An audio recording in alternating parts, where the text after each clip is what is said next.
Meanwhile, Malacanang says the government will remain focused on its task even as the midterm elections are only a few months away. Presidential spokesman Edwin Lecerda stressed this as more politicians are into early campaigning for the May polls.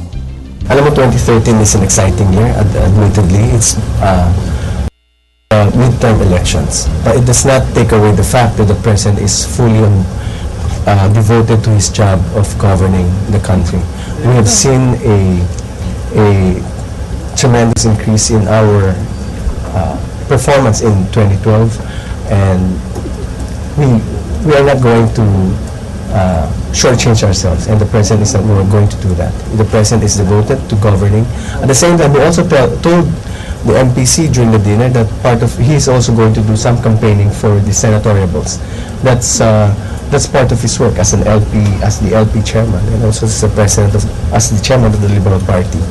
But hindi po nawawala sa kanya hindi po focus pa rin po si Pangulo Aquino sa ating pag-govern sa ating bansa.